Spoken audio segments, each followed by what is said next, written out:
2014, el 5 de octubre del 2014 falleció mi novio, y desde ese fallecimiento en adelante yo fui conversando con los medios de comunicación respecto a la importancia de la visibilización de la viudez LGBTIQA+. ¿Podría explicarle a la gente un poco de tu caso, cómo lo que sucedió? Bueno, sin ser tan autorreferente, voy a tratar de ser lo más... Está bien, yo soy autorreferente todo el tiempo. Está bien tu testimonio. No, pero bueno, el 2014 fallece mi novio, y la familia de mi novio me demanda en 3 ocasiones. 2 de ellas fueron demandas para sacar a mi novio del cementerio en primera instancia, incinerarlo y llevarse sus cenizas, que lo que para mí hubiera sido evidentemente un segundo funeral luego de haber estado viviendo casi 13 años en conjunto. Y luego de eso, ellos perdieron la primera demanda, que se inició en la Corte de Apelaciones y termina en la Corte Suprema, ratificando la sentencia de la Corte de Apelaciones. Y en la segunda instancia me quitan muchas cosas materiales que eran mías, y en la tercera instancia insisten ellos para poder sacar a mi novio nuevamente del cementerio y moverlo de una sepultura a otra a 8 metros de distancia. Pero ya una sepultura a nombre de la familia de él. Era como que Entonces, no reconocían tu lazo con él y querían ellos controlar un más poco. que reconocer, o sea, a mi juicio yo creo que nunca lo reconocieron. Yo creo que fue circunstancial y acomodaticio para la familia en ese entonces poder tener una buena comunicación conmigo, porque vivíamos juntos y yo nunca lo noté. Hay un dicho que dice: se murió el ahijado, se acabó el compadrazgo. Bueno, acá fue exactamente lo mismo. Y un día llegó a mi casa y faltaban más de la mitad de mis cosas, y de repente cuando pregunto qué pasó, entonces la familia lo que me comentó es que ellos se querían asegurar con sus cosas que le pertenecían a Rodrigo. Bueno, uno de esos tantos casos, una de esas tantas cosas generó finalmente las demandas que hicieron en mi contra. Por salud mental yo tuve que irme de mi casa, el psiquiatra me recomendó que yo buscara otro hogar, me fui, salí de ahí con una cama. Y es importante, fíjate, porque mucha gente en la ciudad que eran conocidos y amigos míos LGBT empezaron a increparme respecto de que por qué yo colocaba esto en la palestra pública. ¿Por qué no lo llevabas como algo privado, algo de tu vida? Exacto, porque íntima? para mí era importante, porque en el fondo lo que sucedía antes era que las personas cuando fallecían y tú tenías una convivencia, venían la familia de origen de esta persona fallecida y reclamaba el cuerpo y se lo llevaba. Estuviera en un cementerio particular o estuviera en un cementerio público, en el campo, en la ciudad, pasaba exactamente lo mismo. Si esta persona era casada, el cónyuge llegaba desde el pueblo y tú vivías en el campo y te sacaba de ahí y te llevaba. Eso era legal. Entonces, con mi juicio, desde mi juicio en adelante, esto se hizo público y finalmente genera herramienta legal, jurisprudencial, para que las personas puedan ocuparla y defenderse el día de mañana eventualmente cuando les suceda lo mismo. Mira. O sea, de partida son propietarios de un terreno y eso es inamovible y nadie puede invadir tu propiedad, porque en el fondo es tu propiedad. Claro. Y el segundo hecho importante es que por primera vez en Chile un tribunal de primera instancia narra que efectivamente nosotros éramos una familia a todas luces, y eso finalmente genera el debate hacia el acuerdo de unión civil. Mira. Y el posterior matrimonio igualitario. Entonces se hicieron varias conversaciones dentro del Parlamento, en la Cámara de Diputados. Me tocó en 2 oportunidades conversar en comisiones determinadas. Me tocó exponer de manera testimonial en varias instituciones, en varias organizaciones a nivel nacional, a nivel internacional, ya sea vía streaming en ese tiempo.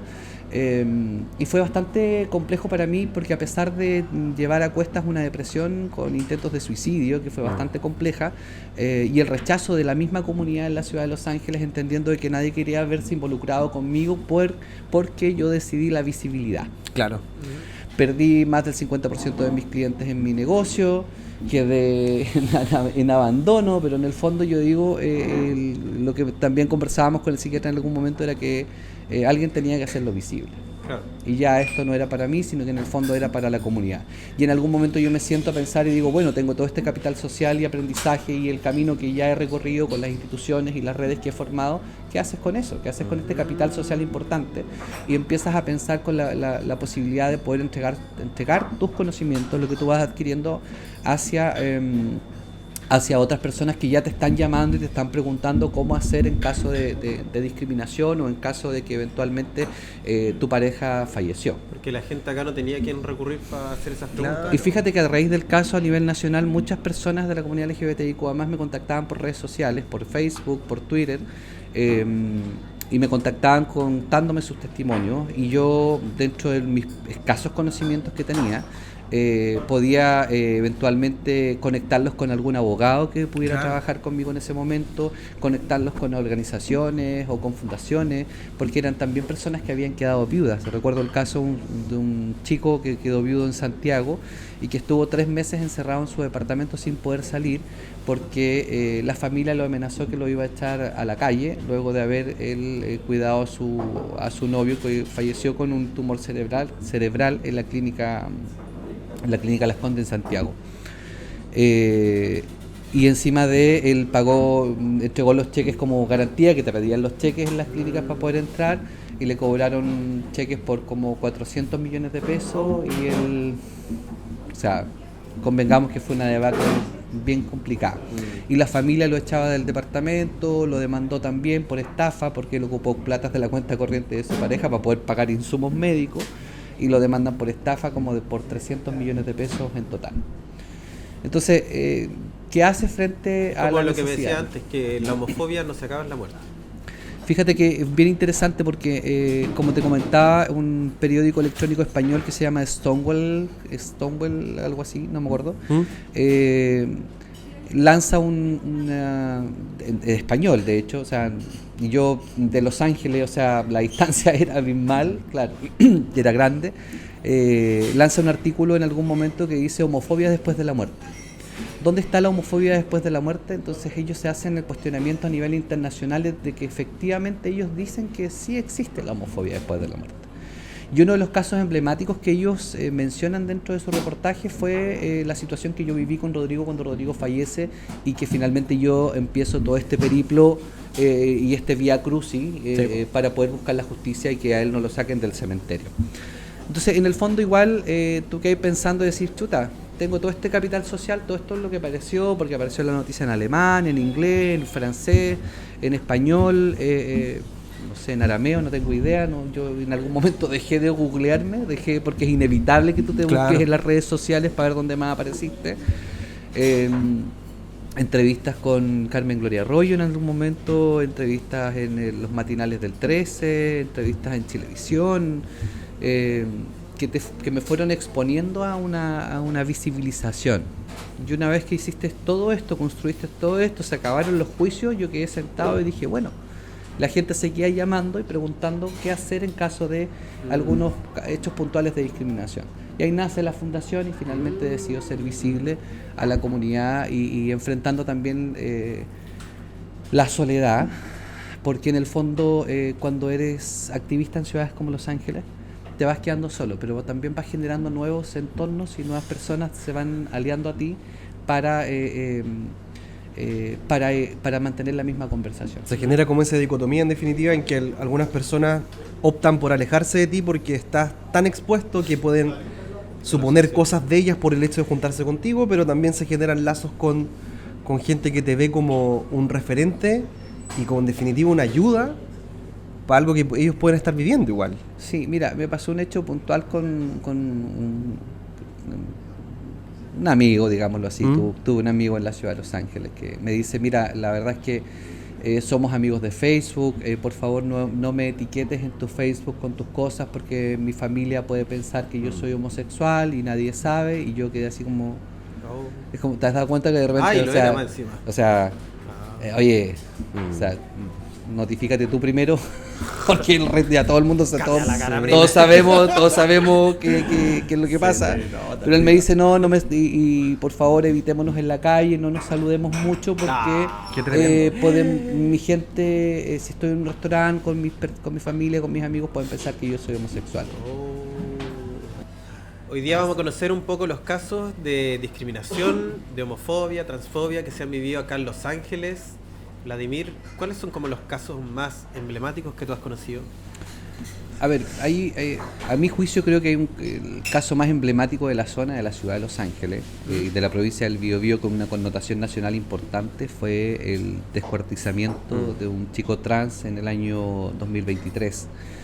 La verdad es que ese caso abre un antes y un después en la judicialización de los casos a nivel local, porque en el fondo nos enfrentamos nosotros a un claro hecho de discriminación y un crimen de odio, y que inicialmente fue disfrazado, por así decir, por una especie de crimen pasional, cosa que no fue tal. Sí, entonces hubieron muchas filtraciones dentro de la prensa de ese entonces, donde decían, para la gente que no sabe qué sucedió en ese caso. Bueno, en el año pasado, cerca de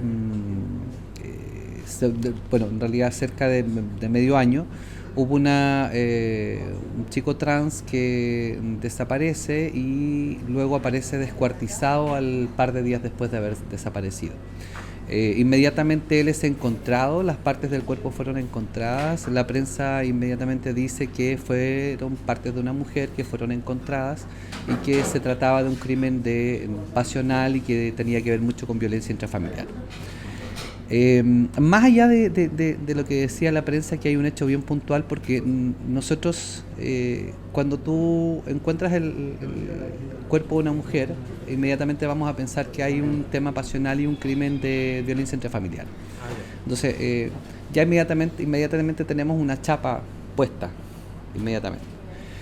Sin hacer mayores indagaciones, la filtración de la información llega a la prensa de manera expedita. Y todo eso a través de las policías que están llevando el caso y también del servicio médico legal. Entonces luego se va retractando la información y con las horas y los días vamos sabiendo que se trata de una persona trans, pero aún así estamos hablando de un crimen pasional por violencia intrafamiliar. Con ese sesgo, en definitiva. Con ese sesgo. Y hay una historia dentro de la violencia transgénero a nivel mundial, que cada vez que una persona trans es asesinada, inmediatamente se recurre a la información de que es un crimen por violencia intrafamiliar y que no es tal. O sea, yo creo que existe una línea muy delgadita de la violencia.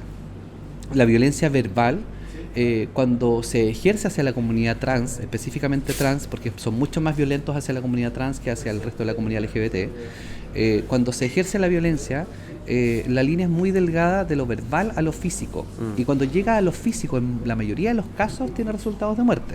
Si no, es cosa de echar una miradita hacia la historia que tenemos nosotros con los crímenes trans en el país y también en Latinoamérica, que han sido bastante fuertes. Recuerdo un caso en Venezuela hace un par de años atrás que también ocurrió algo similar, donde incluso quemaron el cuerpo de una persona trans que ya estaba descuartizada. Entonces ahora la discusión es que todavía está el juicio en ciernes, todavía no tenemos una condena, todavía no tenemos resultados, y la Fundación colocó inmediatamente a un abogado a través de un convenio que tenemos nosotros con Estudios Jurídicos, que en este caso es Díaz y Arizmendi y Abogados.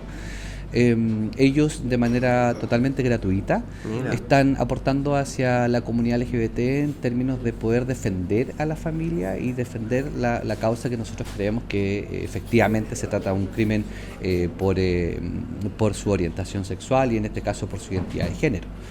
El tema de la ley Zamudio, finalmente, si bien nosotros entendemos que es importante, que claramente debiera calificar para poder tratarlo a través de la ley Zamudio, con una connotación de discriminación por orientación sexual. De crimen de odio, en definitiva. Pero sabes que el problema es que las condenas son muy bajas.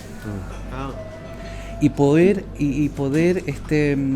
acreditar que efectivamente se trataba de un crimen de odio cuando fue una persona descuartizada sin testigo va a ser muy difícil. Claro, el Entonces, estándar de prueba no se cumple. Exacto, claro, entonces la lucha del abogado ahora es demostrar que efectivamente fue así. Sin embargo, el Estado en ese momento, a través de los abogados de la delegación presidencial regional de la región del Biobío, en ese momento presentaron una querella por violencia intrafamiliar también.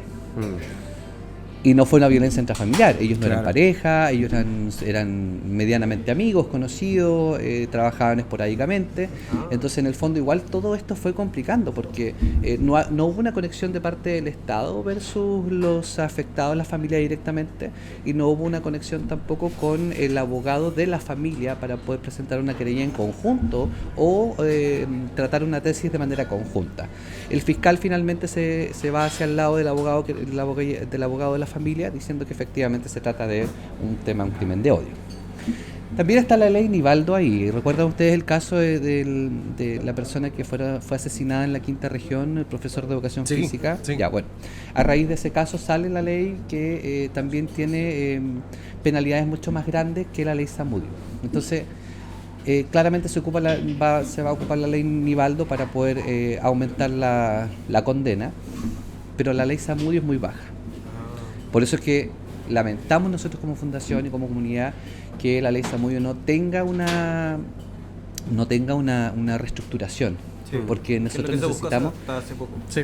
O sea, lamentablemente sale la ley Zamudio a raíz del crimen de Daniel Zamudio, pero es un gran avance, sí, efectivamente lo es, Pero se queda corta. pero quedamos cortos. Se queda corta. Y queda corto porque las discriminaciones no solamente son por orientación sexual y identidad de género, sino que también por raza, por religión, por etcétera, etcétera. No, y la voluntad política también se queda corta, porque Y por ahí fíjate- escuchamos discursos de ciertos sectores que hablaban de que era como una ley mordaza, Sí, mira, cuando en definitiva no además es como yo creo garantizar un mínimo. yo creo que tenemos que acostumbrarnos nosotros como sociedad también a colocarle nombre y apellido a las cosas.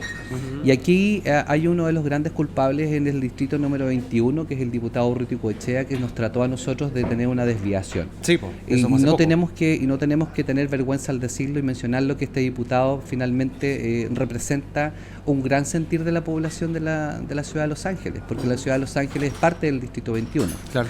Sin embargo, yo creo que este señor carece de educación, porque en el fondo también tenemos que hacer un llamado personal a poder educarnos nosotros también respecto de lo que está pasando con nuestra comunidad y con nuestro entorno. O sea, si yo soy un parlamentario del Distrito 21, lo mínimo que yo tengo que hacer no es representar solamente al grupo que votó por mí, sino que también representar los intereses de toda una comunidad.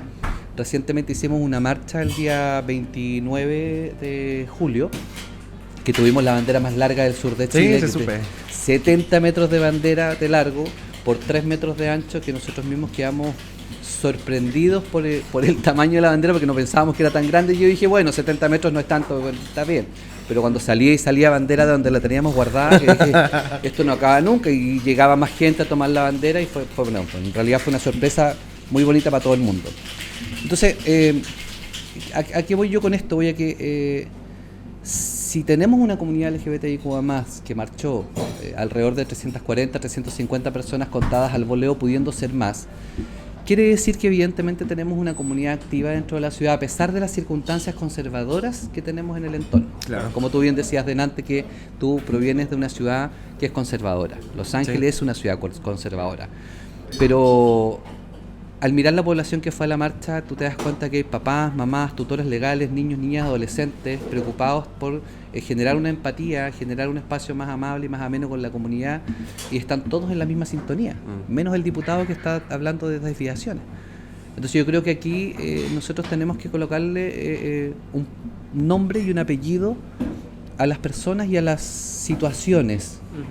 No podemos ir con el sesgo de que parece que en una de esas tal vez alguien dijo que puede ser. No.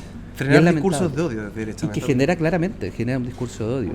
El llamado siempre es a la empatía y el respeto, y desde ahí en adelante uno va trabajando el activismo en la zona. Claro. Todos podemos ser activistas. El otro día conversábamos con el Servicio de Salud en una capacitación que nos invitaron, que todos podemos ser activistas. Todos podemos empatizar, todos podemos tener respeto. Sin embargo, yo creo que cuando a uno en la plaza le dicen, oye, mira, las ballenas, firmemos por las ballenas, salvemos las ballenas, ok, a todos nos gustan las ballenas, todos vimos a lo mejor Salven a Willy, ¿cachai? Claro. O sea, todos conocemos la historia de Jonás. En el fondo, todos empatizamos para salvar las ballenas. Pero yo no conozco una ballena en vivo. Yo jamás he ido a tocarle la panza a una ballena como lo hizo en la película Salven a Willy. Pero cuando yo te digo empatiza con la comunidad LGBTIQA+, para ir en contra de la violencia, del odio desmedido que se genera cuando hay una violencia hacia la comunidad, tú me dices, no, pues yo no, entonces no te metas con mi hijo, chuta, pero sin embargo estás apoyando una ballena que no conocí, claro, y no puedes apoyar a la comunidad, que eventualmente puedes tener un miembro de la comunidad dentro de tu familia, y perdona, pero a un vecino tuyo lo descuartizaron hace un año. Sí, ese es un hecho que tiene que conmocionar necesariamente. O sea, algo tiene que pasarte en tu cabeza, sí, como para generar empatía. Nadie quiere cambiar tu forma de pensar. Yo creo que el respeto es esencial. Y eso lo fuimos perdiendo en algún momento en esta provincia. ¿Y cómo sientes que en Los Ángeles ha cambiado en los últimos años respecto a esto? Mira, a la aceptación de la diversidad sexual. Eso, han habido, bueno, definitivamente según nos contabas, hay acciones concretas de visibilización. ¿Estamos yendo en la dirección correcta, Cristo? Mira, bueno, alguien por ahí me dijo, oye, hemos avanzado harto, tenemos disco. O sea, oye... Que era algo que no existía igual en Los Ángeles. Claro, no existía una discoteca, había una fiesta una vez al mes que era volante, que iba hacia... Claro. Recorría como locales. Sí. Y te vi un video también, parece ahí, sí, con un sombrero... Algo así. Algo así, bueno, pero no vamos a comentar ese episodio. Intervención. Claro, episodios no contados, digamos que mejor que no. O sea, más allá de las dificultades evidentes de este territorio, que las sabemos, parece que igual hemos logrado ciertos éxitos, ciertos logros. Por eso te digo, desde el año 2014 para adelante, nosotros hemos visto que efectivamente ha habido un cambio en la comunidad, porque se está hablando en los medios de comunicación de la comunidad LGBTIQA+, indistintamente sea cual sea el tema, que claramente hasta el momento han sido cosas tanto positivas, súper extremistas, porque por un lado tenemos cosas positivas en términos de conversación, claro, y por otro lado tenemos cosas muy negativas, como por ejemplo el crimen de odio al que fue víctima Ever Albarrán. Y también quiero mencionar que el año pasado, bueno, llevamos 2 años de la desaparición de José Luis, que también es un joven angelino, miembro de la comunidad LGBTIQA+, y es súper rescatable y valorable el caso, porque además la madre continúa prácticamente buscando. Todas las semanas está buscando a José Luis. Sola, sí. Sola. ¿El cómo desapareció? ¿En qué contexto? Mira, él se bajó en cierto lugar antes de llegar a la localidad de Huepil, de la comuna de Tucapel. Se baja del automóvil en un puente y se le perdió el rastro. Tenía una pareja, creo que era de Santa Bárbara eventualmente, mucho más allá en la historia personal de José Luis la desconocemos. Nosotros ahondamos más que nada en lo que pasó y en lo poco diligente que ha sido la policía en poder entregar información más concreta y veraz a la familia. O sea, no puede desaparecer una persona que te están diciendo se bajó en tal lugar, en tales condiciones, y que todavía no aparezca. O sea, yo hace 2 días hablé con la madre, y la madre todavía sigue caminando y sigue buscando a su hijo en todas las inmediaciones del puente, y va en los bosques, sigue los vecinos le dicen, miren que parece que por tal parte lo vieron o por tal parte vieron tal cosa, para allá va la mamá y va sola. Entonces, no puede desaparecer una persona en esas condiciones, en esas características. Lo que está pasando en Limache también, ¿cachai? O sea, ya no es para nosotros un tema LGBT, sino que ya es un tema, una preocupación a nivel país, que no puede desaparecer una persona sin tener un rastro. No te puedes demorar más de 24 o 48 horas en hacer diligencias que son tan básicas. Sí. O sea, si la policía está trabajando en el entorno, lo mínimo que uno puede esperar es que se hagan cargo de todas las pistas habidas y por haber. También lo mismo que está pasando con el caso de Ever Albarrán, que el chico que asesinaron el año pasado en la ciudad de Los Ángeles. Entonces, si la familia te está proporcionando todas las pistas habidas y por haber y toda la información habida y por haber, lo mínimo que uno esperaría como afectado, como familia, es que la fiscalía sea diligente y que genere las órdenes necesarias para que se investiguen. Y que esa investigación en definitiva también tenga perspectiva de diversidad, porque acá tú contabas hechos terribles, pero que tienen un hecho relevante de la causa y que es gente de la comunidad. eso es un hecho relevante, no puede ser simplemente algo accesorio. Y pienso yo que las instituciones debiesen generar investigaciones y procedimientos que tengan esa perspectiva, porque es importante para el devenir de la investigación, ¿cachai? Es sumamente importante que las policías y las instituciones entiendan también la perspectiva de género, porque Sí. eso nos va a dar a nosotros ciertas pistas que eventualmente antes no teníamos como sectores investigativos, por así decirlo. Claro. Pero no la hay, No. no existe el criterio. En efecto, el otro día, por mencionar un caso, a un joven que contactó por Grindr a otra persona para un encuentro X, esa persona llega al departamento, llega afuera de la conserjería con otro más que no estaba invitado, lo amenazan con una pistola, lo hacen entrar al departamento con un cuchillo que sacan de la misma cocina de la víctima, le hacen una puñalada en un brazo, lo secuestran en su propio departamento, hacen una transmisión en vivo por Instagram desde el perfil de uno de los delincuentes, con epítetos y apelativos discriminatorios hacia su orientación sexual. La víctima logra por fin zafarse, arrancar, les coloca gas pimienta en la cara, se va al departamento del vecino y el vecino se niega a llamar a la policía. El departamento de al lado. ¿Eso fue en Los Ángeles? En Los Ángeles. Se niega a llamar a la policía y él acude a la torre de enfrente del mismo condominio y en esa torre logran llamar a los carabineros, y cuando llega a los carabineros el parte policial finalmente, ¿qué es lo que dice? ¿Qué es lo que tú esperarías que dijera? Que relatara todo. Siguiente pregunta. No, que relatara ¿Pasa palabra? absolutamente todo. Claro, o sea, yo Que haya veo un relato de los hechos exacto, congruente. yo veo detallado. que ahí hay un secuestro Ya. de una persona, o sea, En su porque hogar. retuvieron una persona contra de su voluntad en su propio domicilio. Para empezar. En segundo caso, le hicieron una puñalada en un brazo. Ujú. O sea, ya hay violencia. Sí, Y lesiones. el parte policial fue por robo con violencia. Mira. Ah. Y así bueno. nada más. Le habían robado a la víctima después, cuando logró entrar a su departamento con los carabineros, se dio cuenta que no estaba el celular y una tablet. A los 2 días aparece el celular en Marketplace a la venta por 50.000 pesos. Mira. Y era el mismo celular que tenía una marca característica. Ujú. Entonces, cuando se entregan estos antecedentes a la policía tiene que enviar el informe a fiscalía para que se adjunte al parte inicial, y ahí perdemos tiempo. ¿Qué pasó? Que un carabinero llama por teléfono a la víctima, o sea, en realidad me llamó a mí porque yo dejé mi teléfono ahí, me llama a mí por teléfono y él me ofrece recuperar la especie robada. Yo le digo, bueno, esto es parte de la fiscalía, el fiscal lo comentó, ¿no? Me imagino que el fiscal sabe esto. No, si yo llamo a la gente, yo los ayudo a recuperar las especies.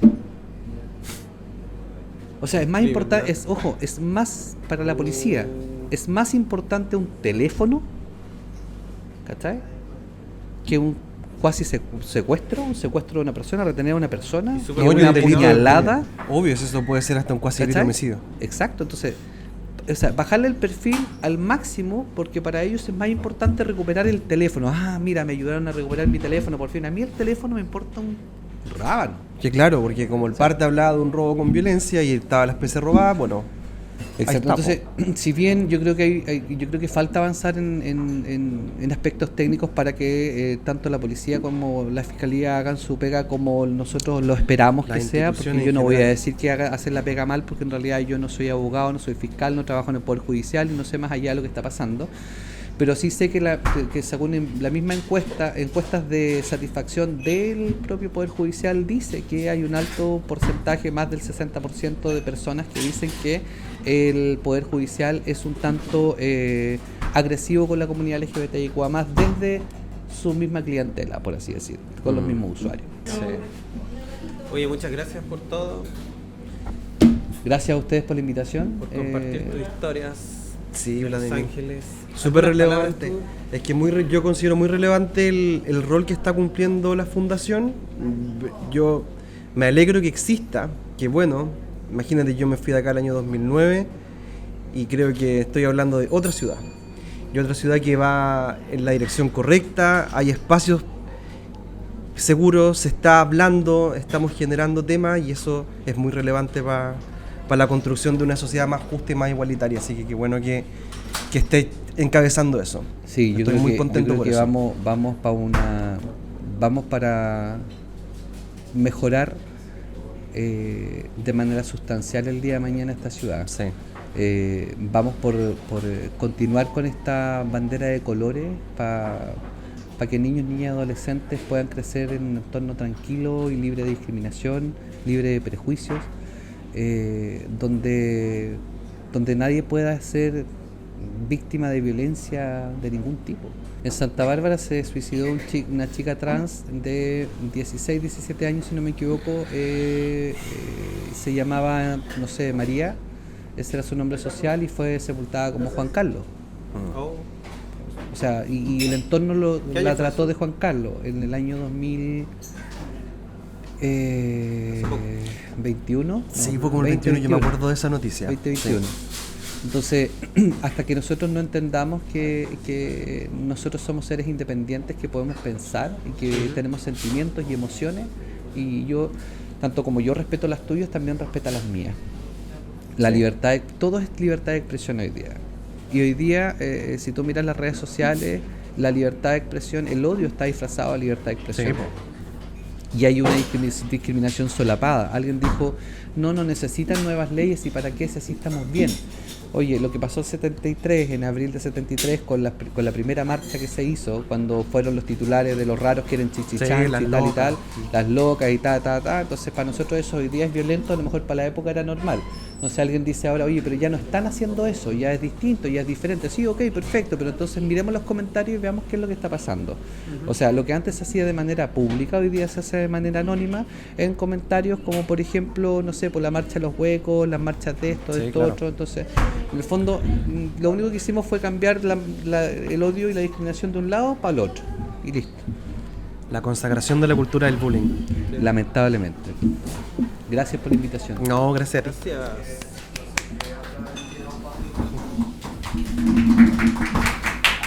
¿Hay gente? Pucha, había gente.